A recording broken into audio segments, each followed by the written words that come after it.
بسم اللہ الرحمن الرحیم۔ السلام علیکم۔ جنید جمشید کہتے ہیں کہ کچھ لوگ ایسے ہوتے ہیں کہ جن کے پاس اللہ تعالیٰ کی دی ہوئی ہر نعمت موجود ہوتی ہے، لیکن اس کے باوجود ان کی ہوس ختم نہیں ہوتی۔ ایسے لوگ بھوکی آتما کی شکل اختیار کر لیتے ہیں۔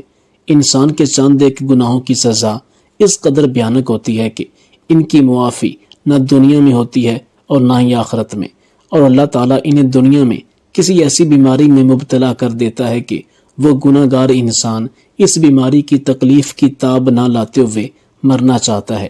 جنید جمشید کہتے ہیں کہ میری سابقہ رہائش کے بالکل ساتھ ہی ہمارے ہمسائے میں ایک امیر کبیر فیملی رہتی تھی۔ ان کی ٹیکسٹائل کی فیکٹریز اور شوگر ملز تھیں۔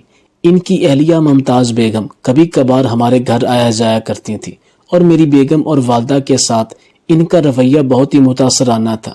ایک دن میں نے ان سے پوچھ لیا کہ آپ کے شوہر کبھی نظر نہیں آئے، تو وہ بالکل خاموش ہو گئے۔ پھر مجھے اور میری والدہ کو انہوں نے ایسا عبرتناک واقعہ بیان کیا کہ میرا سارا جسم تھر تھر کانپنے لگا۔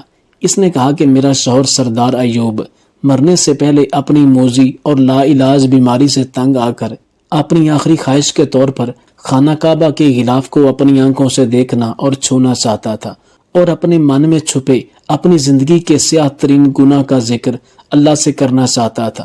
اس نے جو لوگوں پر ظلم و ستم کیے تھے ان کی اللہ سے معافی مانگنا چاہتا تھا۔ وہ گناہ بھی ایسے تھے کہ جن کا ذکر وہ کسی سے نہیں کر سکتا تھا، حتیٰ کہ اپنی بیوی سے بھی نہیں کرنا چاہتا تھا۔ اس کو ایسی لا علاج بیماری لاحق ہو چکی تھی کہ ساری دنیا کے ڈاکٹرز نے اسے لا علاج قرار دے دیا تھا۔ آخر کار ماں باپ نے اسے اس کی بیوی کے ساتھ عمرے پر بھجوا دیا کہ شاید اس کی بیماری وہاں جا کر ختم ہو جائے اور اس کی خواہش بھی پوری ہو جائے۔ لیکن جیسے ہی یہ وہاں پہنچا، بجائے اس کے کہ وہ اپنی پہلے والی موذی بیماری سے نجات پاتا، بلکہ اس کو دل کے شدید دورے پڑنے شروع ہو گئے تھے۔ ایک رات اس کی حالت دیکھ کر میرا کلیجہ پھٹ گیا۔ پھر جنید جمشید کی والدہ نے ممتاز بیگم سے کہا کہ ہمیں آپ اس واقعہ کے متعلق تفصیل سے بیان کریں، تو ممتاز بیگم نے کہا کہ میری شادی میرے والد نے اپنے دوست کے بیٹے سے کی تھی۔ جب انہوں نے میرا رشتہ مانگا تو ابا نے اپنے دوست سے سوچنے کا وقت مانگا، تو وہ ناراض ہونے لگے کہ وہ ایک دوسرے کو اچھے سے جانتے ہیں، پھر یہ سوچو بچار کس لیے۔ وہ بہت مان سے ابا کو منا رہے تھے، اور میرے ابا نے وہیں بیٹھے بیٹھے ہاں کر دی۔ کاش میرے ابا تب اپنے دوست پر اندھا اعتماد کرنے کی بجائے سوچ لیتے کہ بیٹیوں کو ساری زندگی کے لیے جس شخص کے حوالے کیا جا رہا ہے اس کے بارے میں ہر بات جان لینی چاہیے۔ مگر میرے والدین نے بیٹی دینے کے معاملے میں لاپرواہی برتی تھی، اور یوں اسی دن میری منگنی بھی ہو گئی، اور انگوٹھی پہناتے ہی میری ساس نے شادی کی فرمائش بھی کر دی۔ ان لوگوں کی بہت شدید خواہش کو دیکھتے ہوئے میرے ابا نے میری تعلیم کو خیر باد کہلوا دیا اور مجھے تھوڑا بہت کچن کا کام سکھا کر رخصت کر دیا۔ میرے ماں باپ میں سے کسی نے بھی یہ جاننے کی کوشش ہی نہیں کی کہ میرے ہونے والے شوہر نے بچپن سے جوانی تک کا سفر کیسے گزارا اور اس کا کردار کیسا رہا تھا۔ میرا سسرال بہت کھاتا پیتا گھرانہ تھا۔ ان کا گھر بہت بڑا تھا، مگر اپنے سسرال میں ایڈجسٹ ہونا میرے لیے تھوڑا مشکل ثابت ہوا تھا، کیونکہ یہاں کا ماحول بہت آزاد تھا۔ مگر میں نے محسوس کیا کہ میرا شوہر شادی سے لے کر اب تک بہت چپ سا ہے اور اکثر کھویا کھویا رہتا تھا۔ مجھے شک گزرا تھا کہ شاید وہ اس شادی کے لیے خوش نہیں تھا۔ میں نہیں جانتی تھی کہ باقی سب نے یہ بات محسوس کی یا نہیں، مگر مجھے یہ بات شدت سے محسوس ہو رہی تھی۔ میں ایک نہایت خوبصورت لڑکی تھی جس نے ہمیشہ اپنی تعریف سنی تھی، اور شادی کرتے ہوئے مجھے یہی لگتا تھا کہ میرا شوہر بھی باقی سب کی طرح مجھ پر فدا ہو جائے گا۔ مگر میری سوچ بالکل غلط ثابت ہوئی تھی۔ میں اکثر راتوں کو اپنے شوہر کو کمرے میں ٹہلتا ہوا محسوس کرتی۔ اگر کبھی میں اٹھ کر لائٹ آن کر لیتی تو وہ ایسے گھبرا جاتا جیسے اس کی کوئی چوری پکڑی گئی ہو۔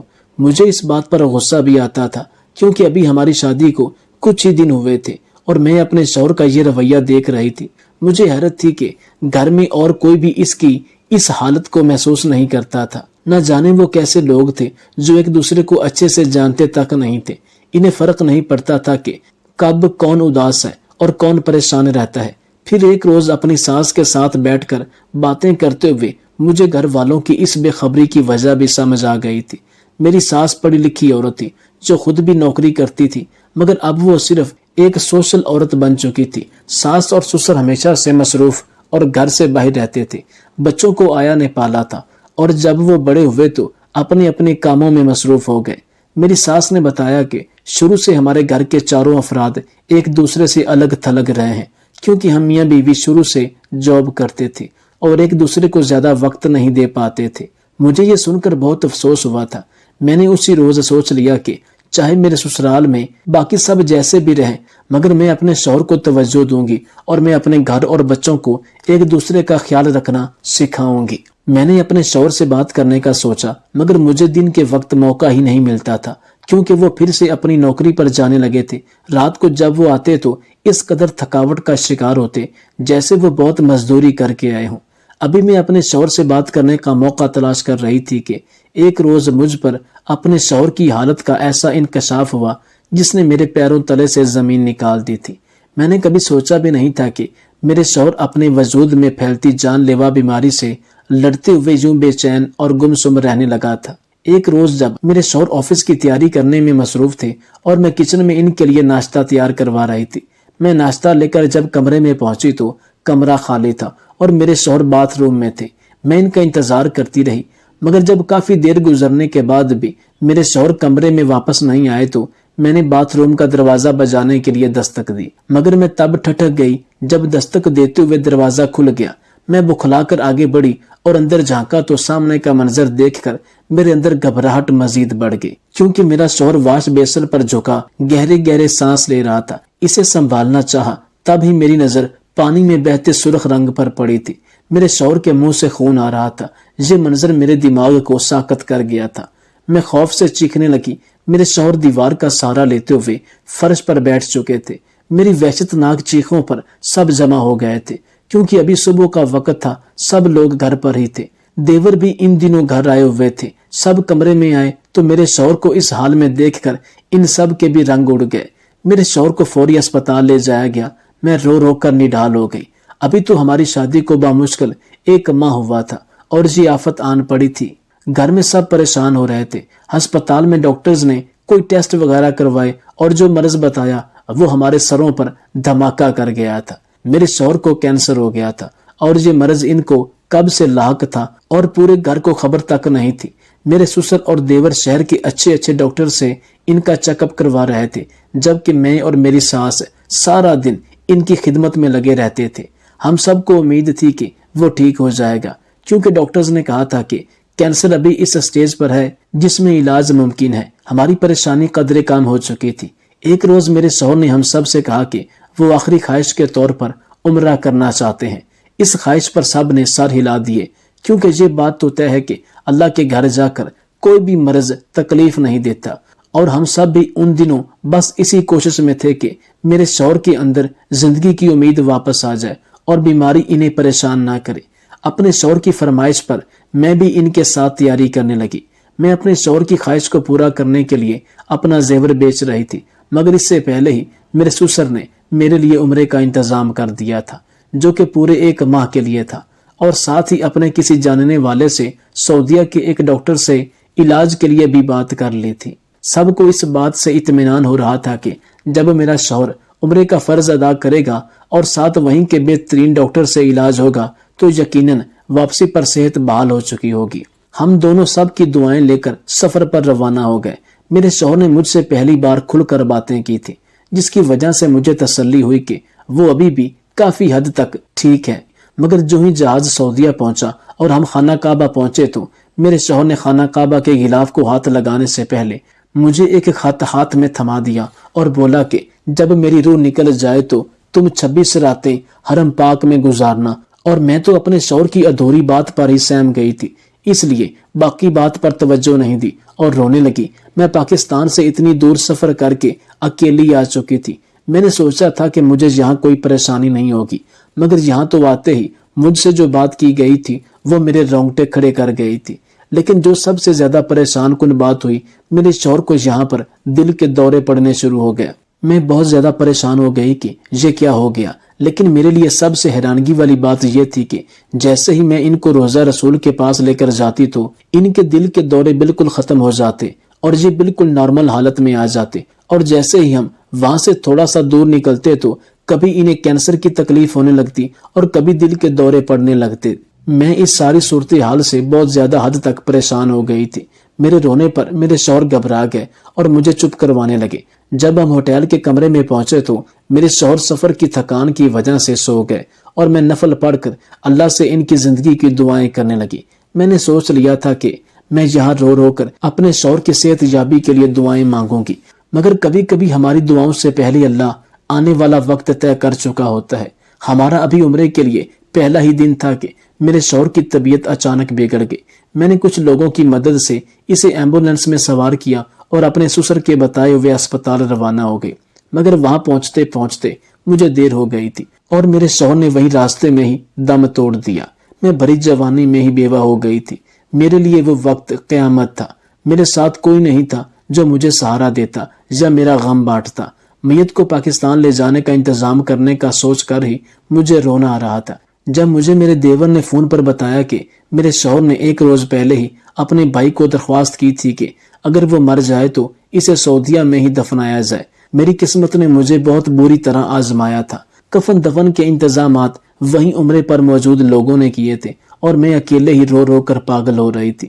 2 دن تو کوئی ہوش نہیں رہا تھا، مگر تیسرے روز مجھے اس کاغذ کا خیال آیا جو مجھے میرے شوہر نے دیا تھا اور بار بار ہدایت کی تھی کہ وہ خط میں صرف تب کھولوں جب میرے شوہر وہاں موجود نہ ہو۔ شاید وہ اپنے مرنے کی بات کر گیا تھا۔ میں نے روتے ہوئے وہ خط کھولا اور پڑھنے لگی۔ جو میں پڑھتی گئی میرا وجود غم سے بے حال ہوتا چلا گیا تھا۔ اس خط میں میرے شوہر کی زندگی کا ایک سیاہ حصہ تحریر تھا اور اس میں درخواست کی گئی تھی میں حرم پاک میں 26 راتیں گزار کر اپنے شوہر کی مغفرت کی دعائیں کروں، کیونکہ میرے شوہر سے زندگی میں ایک ایسا گناہ سرزد ہوا تھا جو ناقابل معافی تھا۔ میں اپنے مرحوم شوہر کے ماضی کا وہ سیاہ حصہ پڑھ کر ساکت رہ گئی تھی۔ میرے ساتھ یہ کیسا دھوکہ ہوا تھا۔ میرے باپ نے برسوں بعد ملنے والے دوست پر اعتبار کر کے مجھے ایک ایسے شخص کے حوالے کر دیا تھا جس کے ماضی سے خود اس کا گھرانہ بھی ناواقف تھا۔ میں قسمت کی اس ستم ظریفی پر غم زدہ بیٹھی ہوئی تھی۔ میرے گھر والے اور سسرال والے سب مجھے واپس بلا رہے تھے تاکہ میں اکیلے صدمے میں نہ پڑی رہوں، مگر میں اپنا غصہ اور خفگی سب بھلا کر اپنے مرحوم شوہر کی آخری درخواست پوری کرنا چاہتی تھی۔ میں نے پورا 1 ماہ عمرے کے دوران صدقے دل سے اپنے شوہر کی مغفرت کے لیے دعائیں کی تھی، جبکہ مجھے کوئی اندازہ نہیں تھا کہ اللہ میری دعاؤں کو میرے مرحوم شوہر کے حق میں قبول کرتا یا نہیں، کیونکہ جو گناہ میرے شوہر سے سرزد ہوا تھا اس کی معافی اسے آسانی سے نہیں مل سکتی تھی۔ مجھے افسوس بھی تھا کیونکہ 1 ماہ اس انسان کے ساتھ رہ کر نہ چاہتے ہوئے بھی مجھے اس سے انسیت ہو گئی تھی اور میں اس کی موت کا صدمہ بہت مشکل سے برداشت کر پا رہی تھی۔ عمرے کا 1 پورا مہینہ میں نے عبادت کرتے ہوئے گزارا تھا۔ جب میں پاکستان واپس گئی تو اکیلی تھی اور میرے ساتھ صرف میرے مرحوم شوہر کا خیال تھا۔ میری ساس مجھے سینے سے لگا کر پھوٹ پھوٹ کر رو دی۔ جس بیٹے کی واپسی پر اسے ہار پہنانے کی خواہش تھی، آج وہ اس کا سامان لینے آئی ہوئی تھی۔ میں وہیں سے اپنے والدین کے ساتھ اپنے گھر آ گئی اور عدت میں بیٹھ گئی۔ اپنے شوہر کا وہ خط اب بھی میرے پاس موجود تھا اور اس کی ایک خواہش اب بھی باقی تھی جو میں اس کے والدین کو بتانا چاہتی تھی۔ میں چاہتی تھی کہ اپنی اولاد کا وہ آخری حق اس کے والدین ہی پورا کریں۔ میری ساس مجھ سے اکثر ملنے آتی تھی۔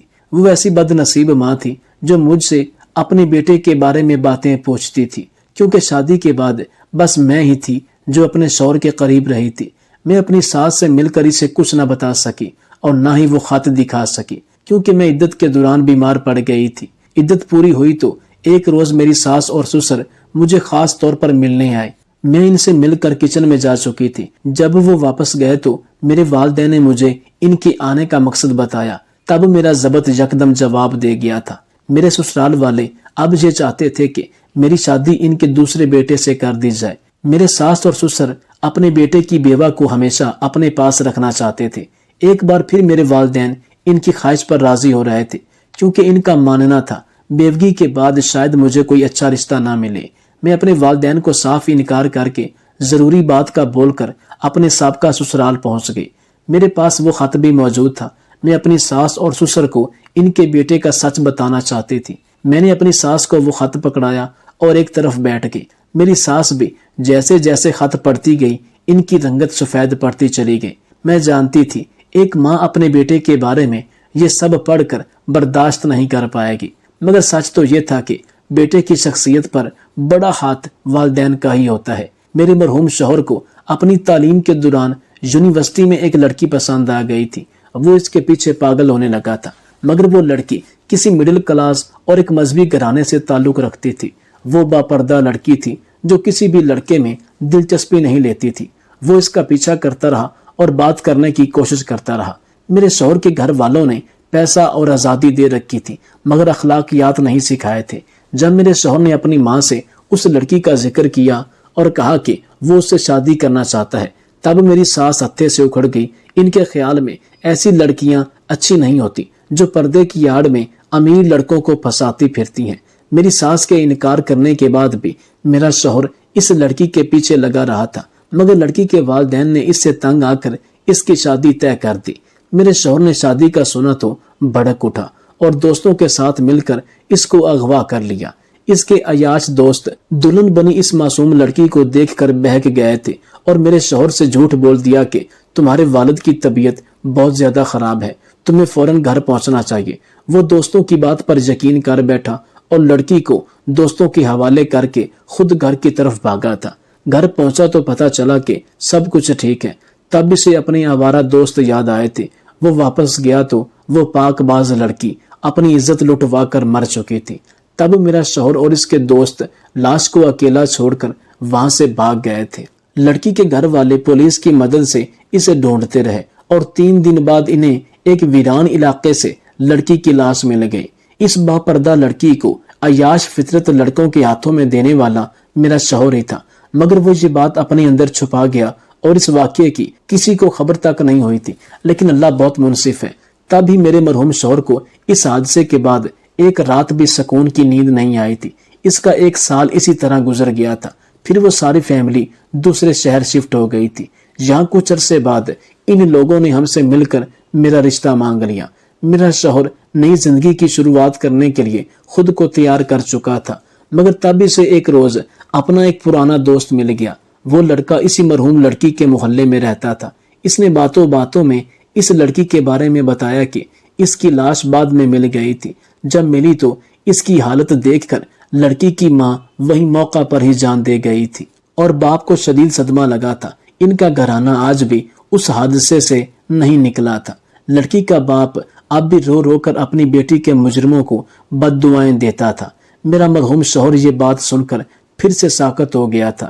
اس کا دل جب سنبھلنے لگا تھا تو اپنے جرم کے احساس سے خالی ہونے لگا۔ یہ بات جان کر اس کی زندگی میں پھر سے بے چینی بڑھ گئی تھی۔ دل میں اچانک درد اٹھنے لگا تھا۔